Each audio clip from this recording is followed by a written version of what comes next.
if you really just start putting all of this into like one neat package of what this means, it means that, shopping is going to be very soon very AI powered. And for that reason, you have to start making some smart decisions about how to like pivot your business and sort of diversify your risk if you are just like basically focused on just one platform, e.g. Amazon. Welcome to the E-Comm Breakthrough Podcast. Are you ready to unlock the full potential and growth in your business? You've already crossed 7 figures in sales, but the challenge is knowing how to take your business to the next level. AI is rewriting the rules of e-commerce in real time. Agentic shopping is coming. When AI agents are buying for your customers, will your brand even show up in their cart? If you're not adapting now, you are already behind. Welcome to the E-Comm Breakthrough Podcast. I'm your host, Josh Hadley.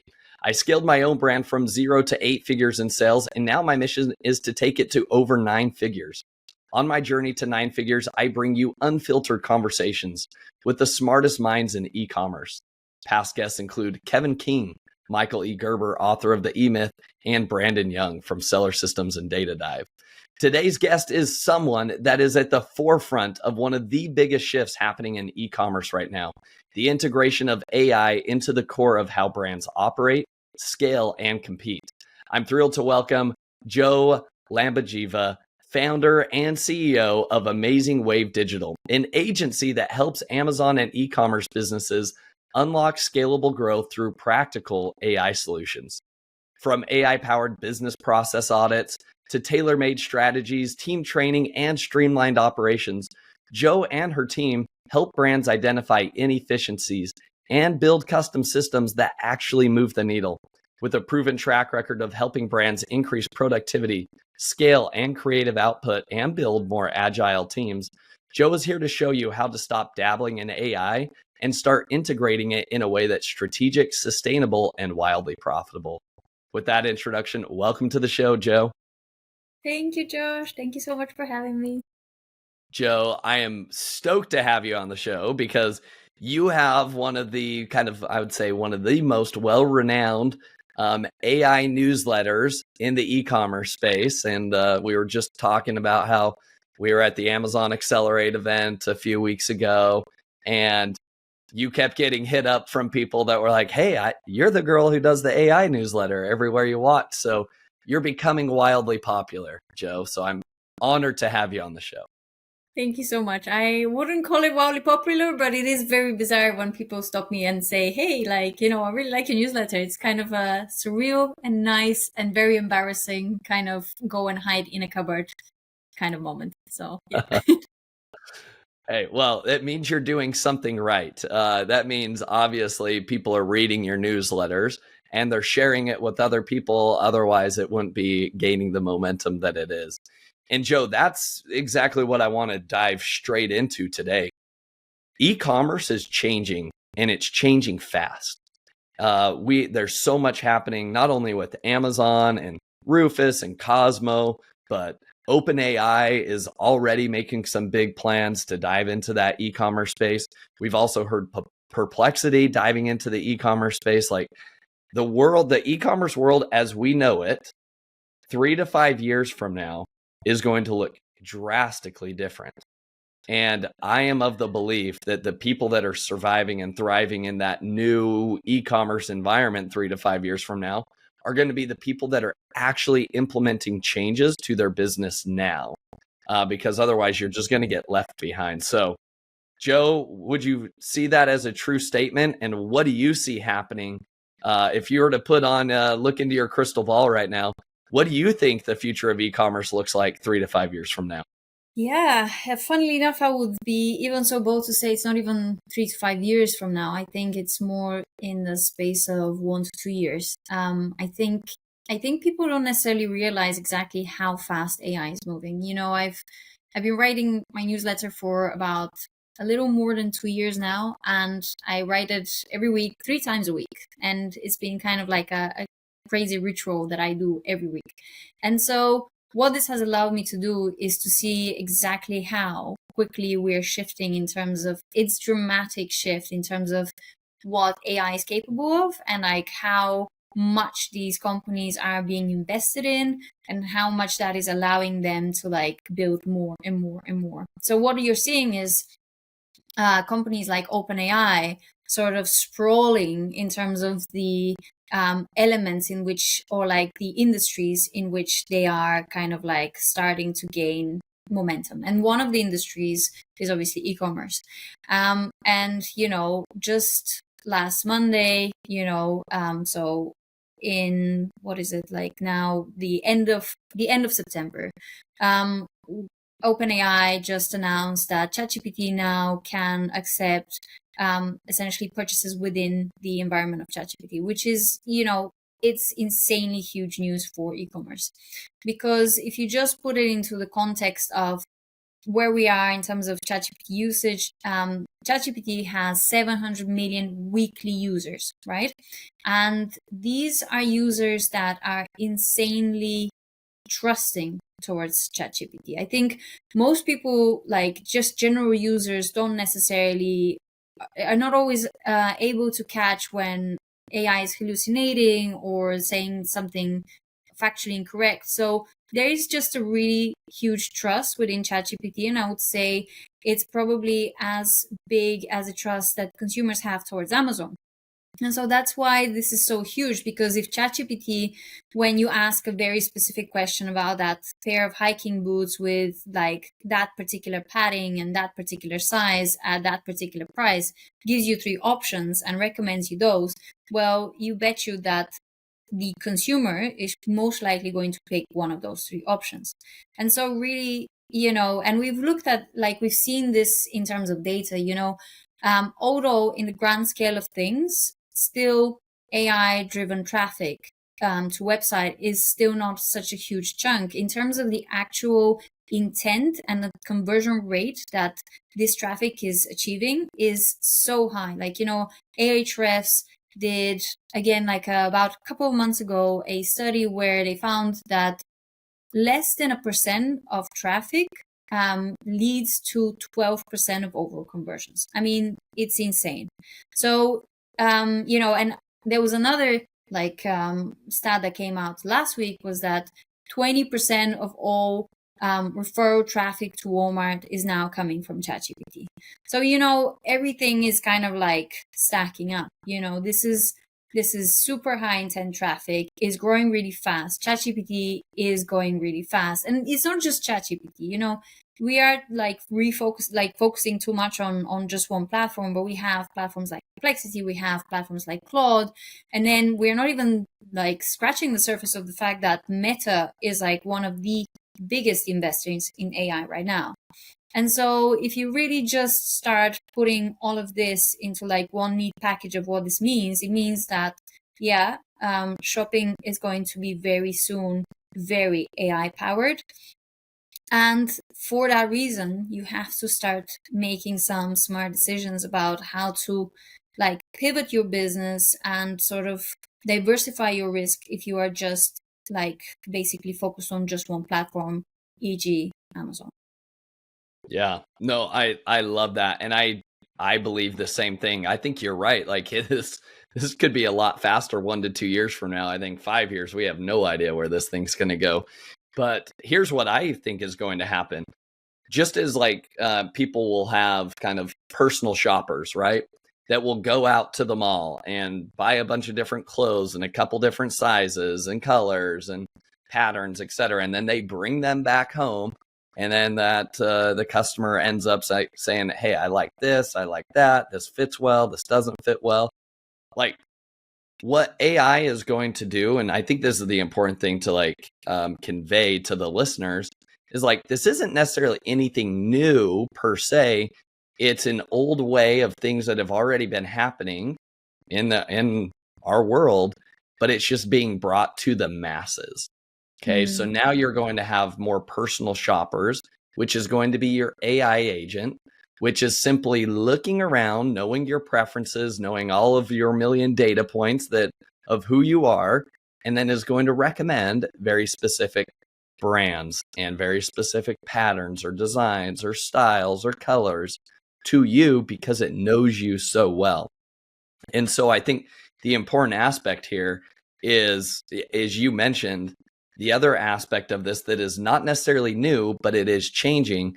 This is basically search engine optimization, right? And we're seeing kind of the death of traditional SEO on Google, right? Like that's not a big topic of conversation right now, because you're right. Like the domains that are referring website traffic right now, it's primarily like all of the AI tools right now, whether it's Meta, Claude, Perplexity, ChatGPT, etc.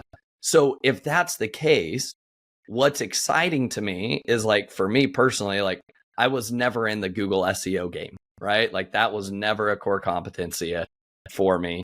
But hey, this is a new, like the playing field has been leveled. And so now it's a new level of SEO that, hey, if you want to get in, now's the time to get in. Everybody has an equal footing. And what's interesting here, Joe, that I think we should call out, and I would love to then dive into like what are some specific action items that we can recommend to our listeners, which is this. If you are currently selling on Amazon right now, Amazon is not providing their feed over to like OpenAI. So OpenAI is not crawling Amazon and shooting traffic over to Amazon, but Google is, right? So like you'll find a lot of Amazon listings if you just search something on Google, right? You'll find that a lot. Amazon gets a ton of traffic from Google. So what happens if a lot of the traffic starts moving from these chat agents and it's referring, and Amazon, if it continues to dig in its heels and say, no, we don't want bots crawling our site, no AI integrations. I can't imagine that they do that if they begin to see like traffic falling off a cliff. But I think the importance is this, like you have no idea what Amazon's going to do. And in fact, you have no control over it. So why don't you begin doing something you have control over? And if you see where the puck is moving in e-commerce and everybody's hungry to get off of Amazon, nobody loves having 100% of their sales coming from one sales platform. Guys, this is the opportunity. This is like a Amazon back circa, 2005, 2010, all over again. It's TikTok Shop in 2023, all over again. Like this is a new opportunity and a new frontier that I'm super excited about. Joe, my question is, great. People know this. They're like excited about it. But here's the problem. I have no idea what to do. I have no idea how to optimize my listings. What in the world do I do? Because there is no playbook for, hey, here's exactly how to get your products recommended by OpenAI right now. Yeah, and I think this is really important to bear in mind. Like anyone, including me, who says like, there is only one way and this is the way, is probably full of shit. Like, the reality is that no, there isn't yet an official like advice. This is so new, and we're all kind of scratching our heads and still figuring out, okay. And also the biggest problem actually of this entire field is the measurement. Like at the moment, the way that AI trackers, like in terms of like mentions, are working is by going and measuring the number of quotes for a particular sort of like search quote. But this is wildly inaccurate as well, because AI tailors the answers for each and every user based on the previous chat. Yeah, it's not a exact science, but there is some research in terms of what large language models right now use as some of their most frequently sourced sources. And then there is obviously some research done in terms of, okay, from what we have seen, generally what might be moving the needle. So I think it's really important to for you to always just bear in mind that this is still very much an experimentation. And I think with anything new like this, that's why it's an opportunity, because people still haven't figured it out. If everyone knew how to do it ABC, then clearly it will be already a saturated market. But what we know is that every large language model has a slightly different preference in terms of what they basically source their recommendations from. Something like ChatGPT, really heavily skewed towards Wikipedia, Reddit, YouTube, and just generally, I guess across all of them, they love user-generated content. So like, the Reddits, the Quoras of this world, like rank high. For something like the Google AI overviews or Perplexity, actually number one is Reddit. So the conclusion is one of the most important channels, or two of the most important channels actually, that you should focus on figuring out how to get in there is one, Reddit, and then two, Wikipedia.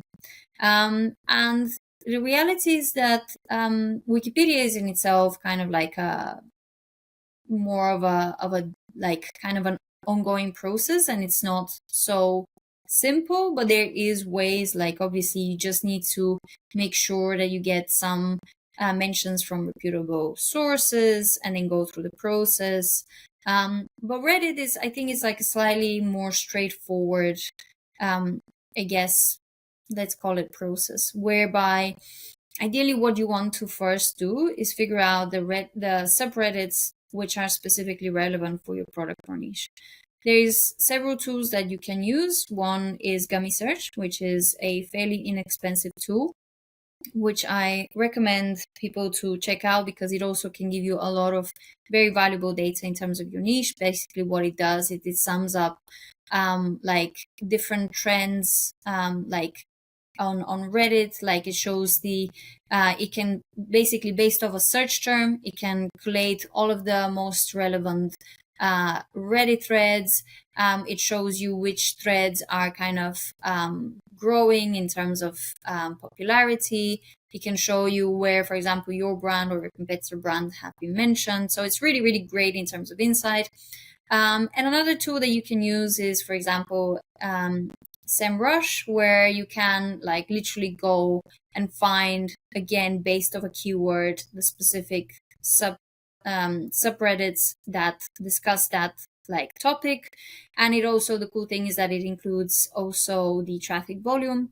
So once you have that list, it's time to sort of decide where you focus your efforts. I mean, again, it depends on how big is your team, but generally what you want is to start building a continuous engagement in these Reddits.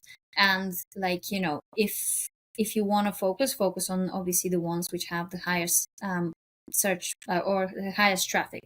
From then on, there is obviously like gray hat techniques, which I'm not going to discuss right now, but generally what you want is to provide like advice, commentary that is genuinely helpful. Of course, as a brand, like if you want to do it through your own kind of Reddit account, you can do it, but you need to be maybe a little bit forthcoming about the fact that you're the brand, and sort of like then provide genuine advice and helpful advice. If you want to do it through like a personal account, I would say, just again, be helpful, be genuine, be authentic, understand the tone of voice of each subreddit, and understand the rules of each subreddit. Like Reddit is like a place where there is a very strong moderator culture. So you don't want to just go plop some links because you're certainly gonna get banned. And so, yeah, I think it's just more of a development of an ongoing strategy. And it's not about just saying, hey, my brand is great, buy it. It's about, smartly including relevant information for that ICP that is asking a question on Reddit, and then in a smart way, perhaps recommending your brand. But it's about building over time trustworthiness and authority. So Reddit is one, Wikipedia is another one. The other really important thing when it comes to basically being recommended by AI search engines is brand spread of mentions. So basically how widely your brand has been mentioned across reputable sources.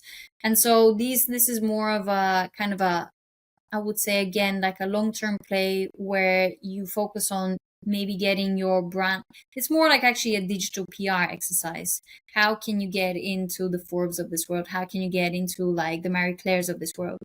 Now, there is a service called PressX, which actually does pitch articles connected with your product to some of these like really premium publications, and you pay on a cost per click basis, and they have a really large portfolio of publishers. So that's a kind of like a shortcut where you can pay to play. But yeah, again, it's about sort of building your overall presence across as many different sources as possible that say, hey, this is a great product for this particular use case. Jo, my mind has I've already been feverishly taking notes for my own team already. This is fantastic. All right, so if I'm to digest this, what you're saying is, hey, if the future world of e-commerce shopping is going to be agentic, and you have ChatGPTs and Metas and Perplexities, etc., that are doing your shopping for you and recommending products for you, the way that they're acquiring their knowledge right now is primarily through Reddit forums, Wikipedia pages, and then they're also scouring the web from really well-established, credible domains such as like a Forbes, things like that. It's going to take that information, gather it, and they're going to be looking for, I don't know, what are the top brands that are what are the top brands that are mentioned for water bottles for kids, as an example, right? And then it's going to start saying, hey, in Reddit forums, right? It's not even, and Perplexity does a good job of telling you like how it got the information it got. But that's the interesting thing is I would encourage people like search, like pretend you're the customer. Hey, I need a cute water bottle for my kids at school. Okay, see what Perplexity does and see which Reddit forums it's like currently pulling the data from, right? Because it will show you, hey, we got this recommendation from this forum here on Reddit. So click into that forum. And I love your strategy. Like have somebody on your team that's dedicated to being helpful in Reddit. And again, I think one of the key takeaways there is like, it's not spamming Reddit with like your links and saying, hey, check out this. It's like, you actually have to like dive in and like be a heavy Reddit user. Yeah. Like you're helping, you're even talking about restaurant recommendations, even though that does nothing for your brand. But like when that happens, then it becomes a lot more credible, right? And things can get upvoted. So anyways, long story short is Reddit. That's a very, very big place that anybody can easily go implement today. But it would require like a full-time effort and like diving in and knowing like this is a long-term play. Yeah, 100%. Wikipedia.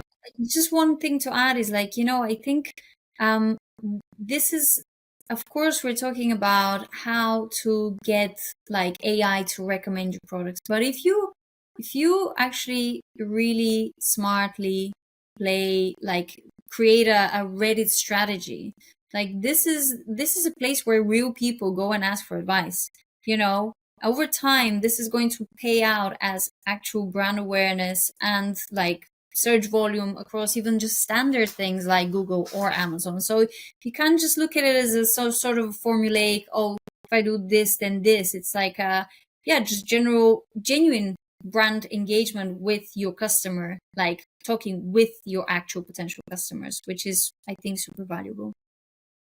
So, Jo, I'm curious, like in the Reddit space, is if you're in there commenting, although you want to ultimately have Perplexity recommend your specific product link to somebody, how do you get that into like a Reddit forum? Is it just like you mentioning your brand name and just say, hey, you're looking for a cute water bottle? Why don't you check out the Stanley Cup for your kids? Is it as simple as that? And it's like, there's no link. You're just saying, here's the brand, Stanley Cup. And is it as simple as that? Or does it need to be more SEO heavy on your recommendations? Yeah, I mean, the reality is that if we our Amazon space has probably talked about Rufus to death, but let's like go back to the analogy of how to optimize for Rufus.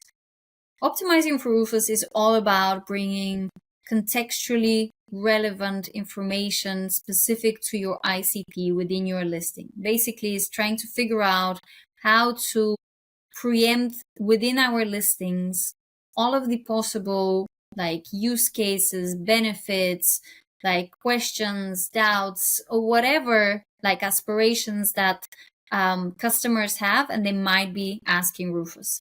Well, like the same thing applies with large language models, right? The customer is most likely going to not be looking for, they're not like, again, we need to get out of the mindset of search terms on Amazon. We're not talking about we're not even talking about 3-4 word terms. We're talking about problem specific or very, very specific queries. Like, if we're talking about the Stanley Cup, is like, the question will be, I want to find a sturdy, like cup that will keep my drinks hot and cold, and is going to fit in my BMW, like this model cup holder, that I don't have to wash, or that is like dishwasher safe. That's going to be the query.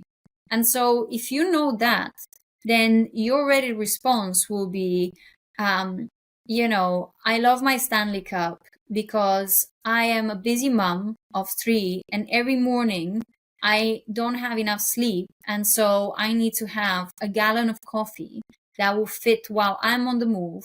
And by the way, my kids love chucking around all of my stuff. So it needs to be sturdy, and it ideally needs to last at least 5 hours while I'm on the move. And so it's basically going back and connecting with who this customer is. Again, it's funny, like I feel AI is all going to kick our asses to move from, the hacky, let's figure out how to like shove our keywords and our products in front of the customer, to going back to really old school marketing, which is, hey, this is an actual human. Why are you selling them this product? Why are they buying your product? Like, where are they? Like, what are they consuming? Like, what is their like psychological motivators? Like, what are their actual problems? Like, what are their like aspirations? And then being there where the customer needs. But you need to start with the customer, because AI in essence is going to be the most knowledgeable person about that person. It's going to be the most knowledgeable tool about that customer. And that's why that is going to work so well with them, because AI would always figure out what they need, because we don't even realize exactly how much information we are right now putting in the hands of companies like Anthropic, OpenAI, like Perplexity. We're telling them so much, and guess what? They will use it to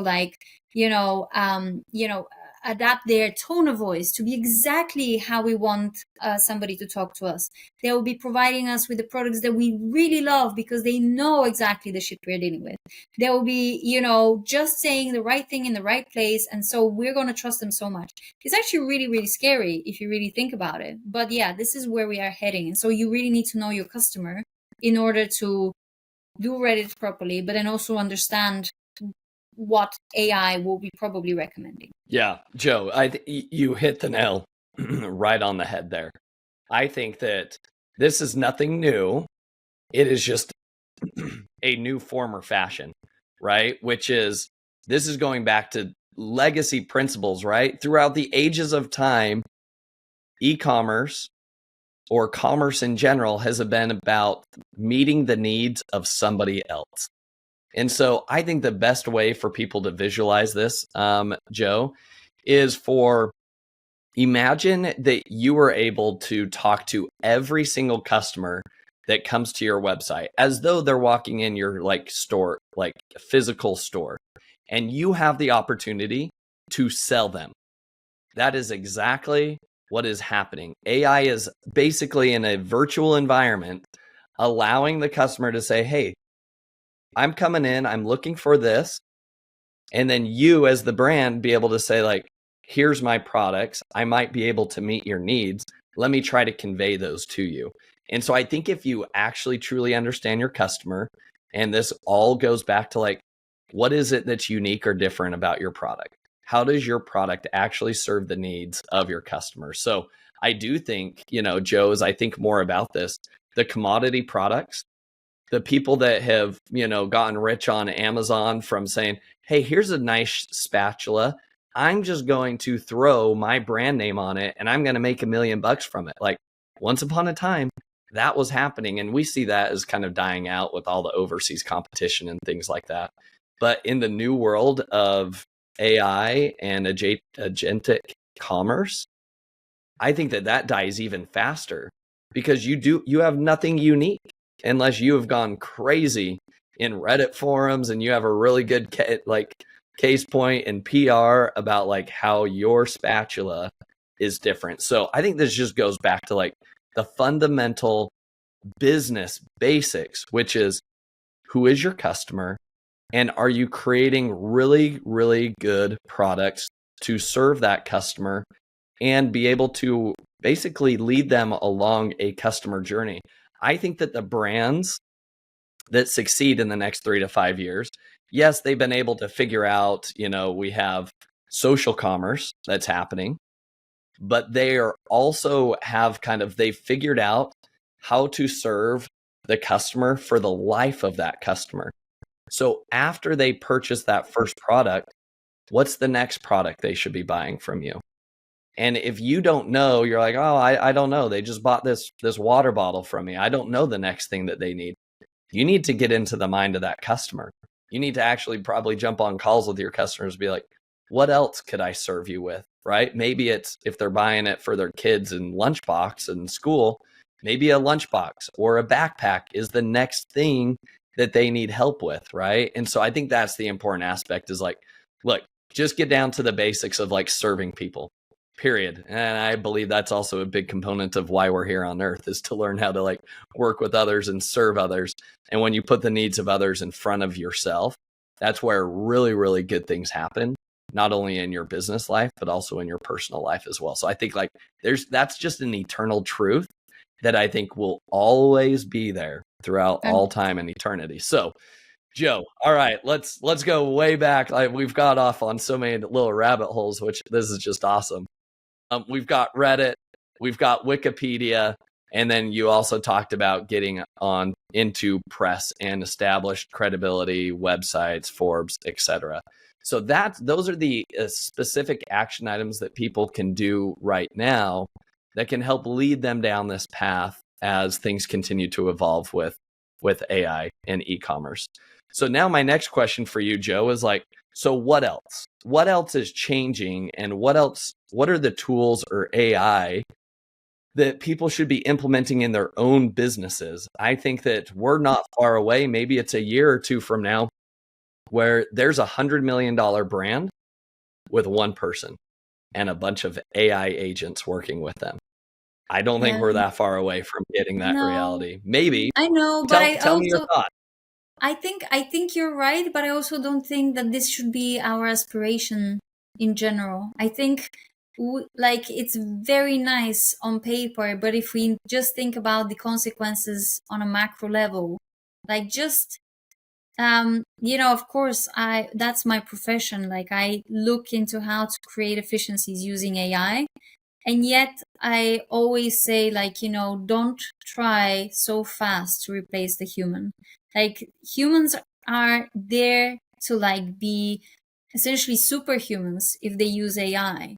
And so instead of trying to get to this like one person and tons of agents idea, why don't you like get to 200 million with like a team of humans with AI agents? So like, it's very tempting to just think, oh yeah, what a wonderful future. Let's just get rid of all of the humans and we're just going to be very rich and then AI agents are going to do all of this for us.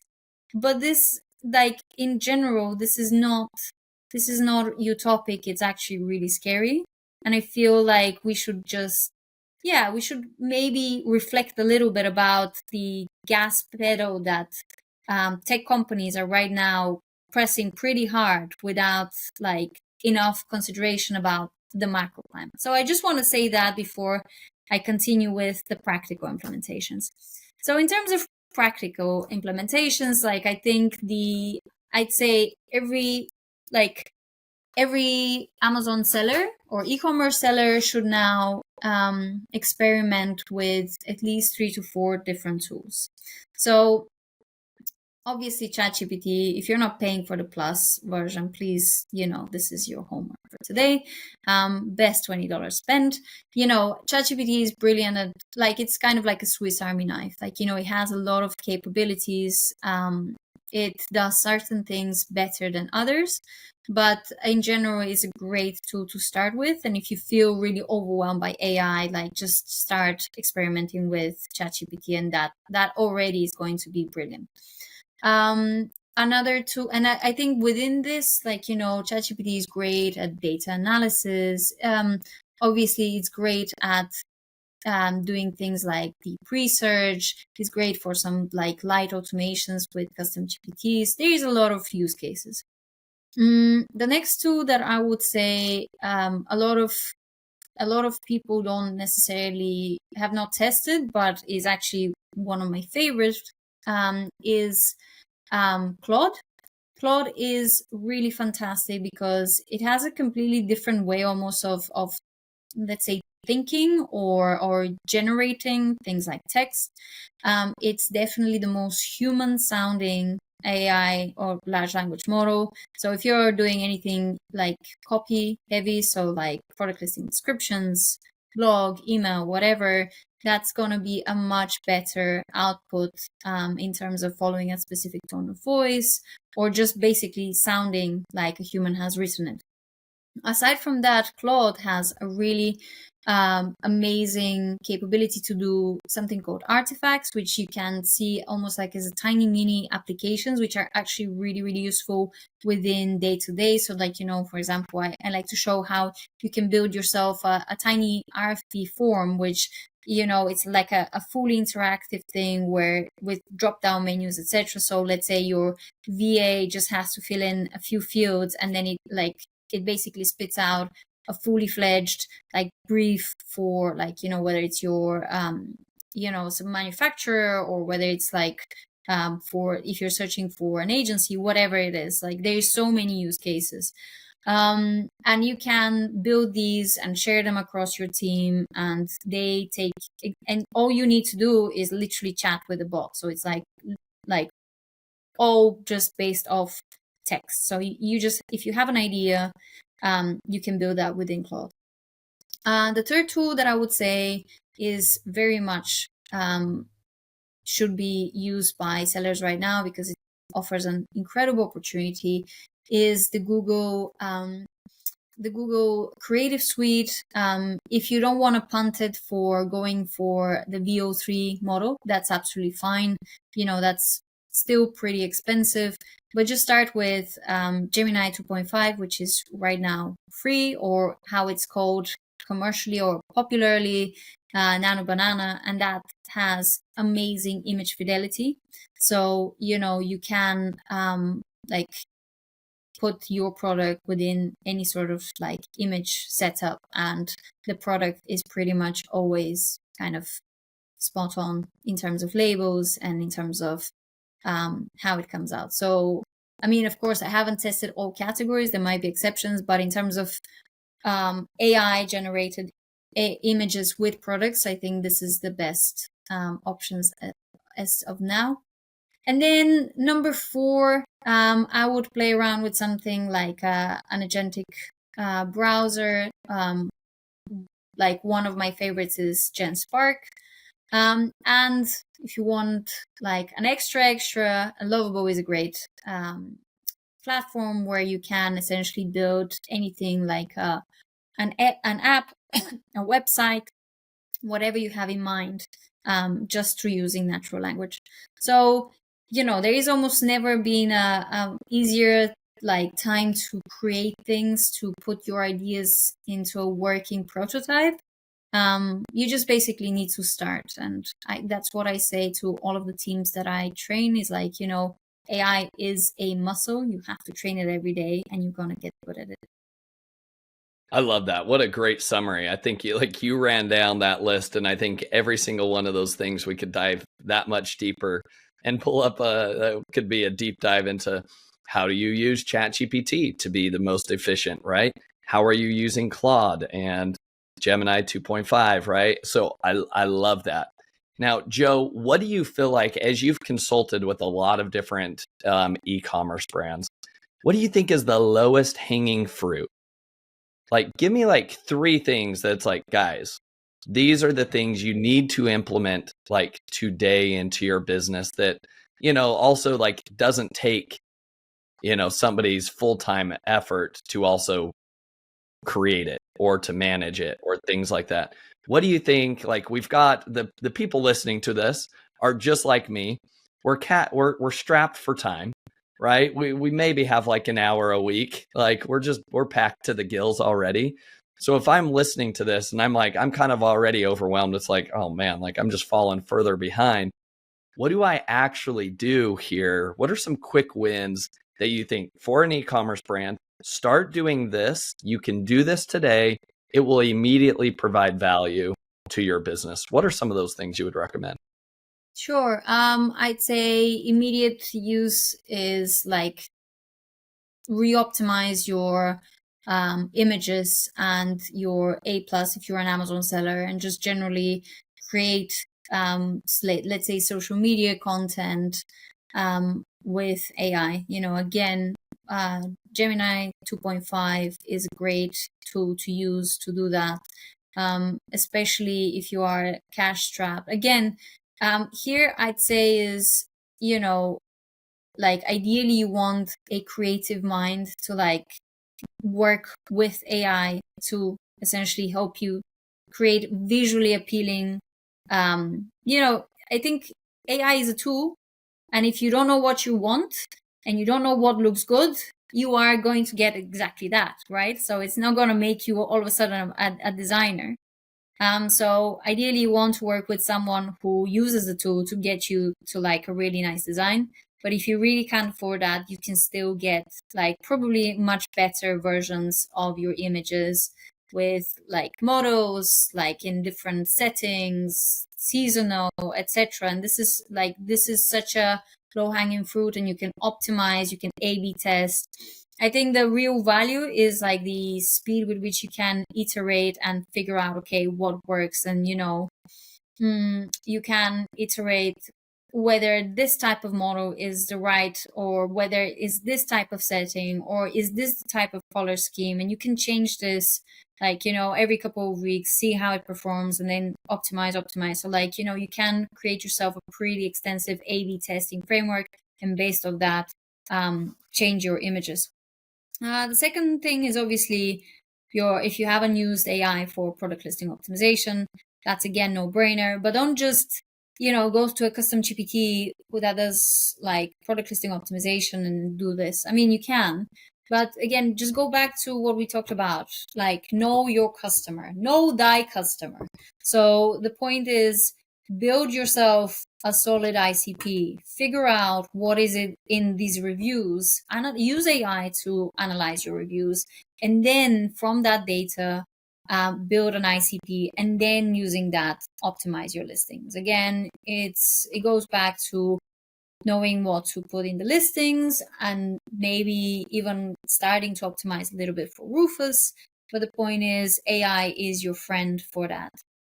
Third, use it internally. Like figure out like small wins in your internal operations. So like, if you have a team and you're not using an AI like transcriber, like what are you waiting for? I mean, this is a no-brainer, because with an AI transcriber, you can kind of automate things. So like, any follow-up actions can be automated through like Make or Zapier or N8N, whatever, and then can go immediately into your project management system or in your Slack, or just can be emailed if you're not even that techy. But the point is, doing small things to improve the operational like efficiency of your team would probably make a lot of sense. It's not just about an AI transcriber. It's about, okay, so my team, for example, is always asking me, where is this? Where is that? Like, use a custom GPT, use a Claude project to like feed all of your SOPs and like information about your operations, then whenever they have a question, they don't come to you, they go to the custom GPT. And so that is probably going to save you time, make them more efficient. So yeah, just think about this kind of like little elements where it will just save time, and time is money. And so it doesn't have to be like a really complex AI execution. It can be like a small little thing, but it will over time compound in a lot of time saved. Love that. Jo, as you talked about that, there was one thing that I think like we could easily implement in our own team today that I think is like just very easy on the note of like having Claude projects or even a custom GPT where we upload all of our SOPs that we already have documented. And we just upload, download everything as PDFs and make sure it's all detailed out. And then we upload them in there. And then we say, hey, when you're having an issue on Amazon, right? And you don't know how to how do we get the seller support that we need to resolve this issue? Ideally, you already have all of your SOPs laid out so that any team member that needs to go execute that just chats with the bot. They get their idea. They don't have to spend, an hour trying to sift through all of the SOP documents to actually try to find what they're looking for. And then they actually can go execute on that. So the way I see this happening, and then again, you could do that for HR policies. You could do that for ranking optimizations, for PPC, SOPs, et cetera, right? For your entire team to be able to do that. So custom GPTs, I feel like are the best analogy I could use for those is like they're mini interns, right? Imagine you had all these little interns. You're not going to give the decision making to these interns, but you're going to say, hey, can you go find this info for me? Yes, I can. Here you go. Do with it what you want. That is the best analogy I can use to say, like, that's the way people should be using AI right now, which goes back to what we originally talked about is like, do you really want a $100 million brand with just one person and a bunch of agents? Like, I truly do see the power is actually like, can you have 10, maybe 20 really, really solid leaders? And then they just have a bunch of AI interns underneath them that are executing, doing things, but like it's being overseen by human intelligence. There is something about the human intelligence that I don't think AI will, humans aren't going extinct. That's not my prediction. I think humans will still be able to out innovate AI in general, but I do see it as like, see them as an intern to 10x your productivity. And what we do know is in the business world, things change quickly. And so the businesses that are able to make decisions more quickly, the businesses that are able to adapt more quickly are going to be the ones that win. The businesses that come out with products, new products more quickly, those are the businesses that win. So I would encourage those that are listening to see this as AI should help you make decisions faster, and it's speed to decision making. Alex Hormozy has a fantastic frame and mindset here. There are two decisions for almost every decision.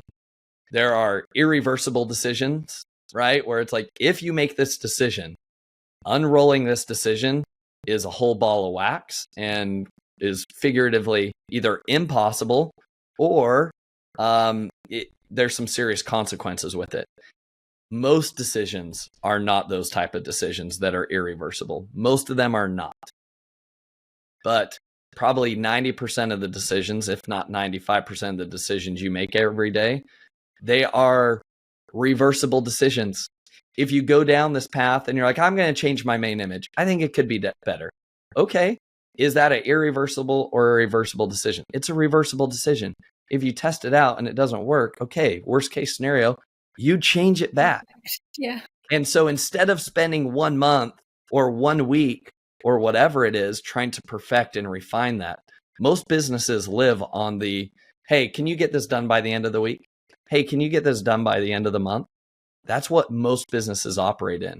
What if you could change that to say, can you get this done in the next hour? Well, with AI, I can. Yeah, I can have a new image and I can get it up on Amazon in the next hour.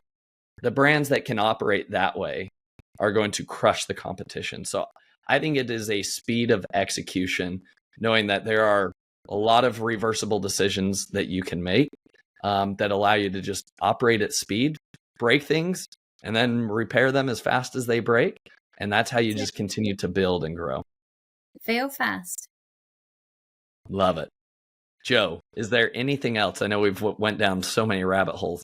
Anything else that you feel like we have not conveyed to our listeners that you want to convey today? I think one thing that like keeps coming from a lot of conversations is everyone feels really overwhelmed by AI. And I get it. Like, again, I get overwhelmed by AI very, very often because it's moving so fast. But my message is, don't be the rabbit in the headlights, or the deer in the headlights, basically the animal in the headlights. Don't just be like, okay, there's going to be that one day in 4 weeks, 2 months, like half a year that I'm going to start doing AI. It's not going to help. Just start small every day, like 10 minutes a day. Just read one article, like watch one YouTube video, like do one prompt, whatever it is. It's going to compound. There is no better time to start with doing something with AI than right now, today. And so the longer you protect it and you wait for this perfect moment when AI is going to stop and slow down and you're just going to finally catch on, because that's another thing that people say to me. Oh, but what's the point of starting now when, at some point, all of this information is going to catch on and and then I'm going to start. It's like, no, it's not going to catch on. It's just going to keep going faster and faster, and the learning curve will be steeper and steeper. So just start experimenting. My kind of general advice for everyone is start with AI. If you have a problem, start with AI. Just ask AI, how do I do this? Or how do I approach it? And another very cool hack that I can really recommend to people is, if you don't have the ChatGPT app installed on your phone, just do it and go on a walk and switch on the voice mode on that. Just don't type, just start chatting with AI. And just say this is my conundrum, this is what I'm trying to figure out. Ask me some questions and let's figure it out together. It's amazing what happens when you don't have to actually type and when you're not in front of a computer and you're just walking and you're chatting with something. And you go through a process of questions and answers and you get some new ideas. So I use a lot ChatGPT as a brainstorm buddy. And so again, it's not a high-tech thing. There isn't a really big learning curve. You just chat to something, but you start learning and you start getting new ideas about, okay, so maybe I can use this in this way or that way, or maybe this is how it's going to solve my problem. So just, start with AI. I love that. I love that last recommendation. Go on a walk, turn on the voice feature, and just have a conversation. Good information leads to good inspiration. And so if you want to be inspired, if you want to be enlightened, you want good ideas to come to your mind. Again, ChatGPT is not the source of all truth, but it is something that can enlighten your mind and give you thoughts that you may not have considered. And then you and your human intelligence and in your soul, you'll be able to know and discern whether that's good or right, or whether that fits your situation or it doesn't. So I love that recommendation there, Jo. Jo, as we wrap things up here, I love to leave our audience with 3 actionable takeaways. So here are the 3 actionable takeaways that I noted. You let me know if I'm missing something. So action item number 1, piggybacking off of what Jo just said, everything that you listened to today is definitely, it's a lot. It is a lot. This could be somebody's full-time job in your business, executing on a lot of different AI strategies for you. Whether you have the funds or you don't for that, the most important thing that you could do today is to just get started. Like Jo said, do one thing, create one prompt, right? Create a master prompt that you could then share with your team. Try to create one custom GPT, right? And it is the compound effect. Read Jo's newsletter, read other AI newsletters, learn something new And it is those like just daily actions that like spend 10 minutes. If you can block 10 minutes a day just to dabble in it a little bit, those will compound. And I promise you, even as little as 10 minutes a day, you will still be on the cutting edge of AI as it begins to advance over the next year or two for e-commerce. So that's action item number one, is like do something 10 minutes a day in the AI space. Action item number two is I would recommend people like prepare their brand for the AI agentic commerce world that is coming, which means one of the most important things that you can do is like actually see your brand as like a true brand. Those that just built their brand up on Amazon and you're just kind of like arbitraging traffic that's on Amazon and keywords, that's going to the wayside. Like you're going to be very irrelevant. I know for sure, very confidently, a decade from now, your brand is not relevant if you've just been arbitraging keywords on Amazon. So what does that mean? You got to start taking it seriously. Do you actually have a product that meets the needs of people? And if you do, then go share that information on Reddit. Go share that information on PR platforms, on the BuzzFeeds of the world, on the Forbeses of the world, and get the information about your product and how it meets the needs of others out there into the world so that the AI agents can actually find you. So that's action item number two. My third and final action item here is for people to begin implementing these basic AI tactics into their e-commerce business. So this would be AI listing optimization using Gemini 2.5, Nano Banana. You could also use Claude for AI copywriting, right?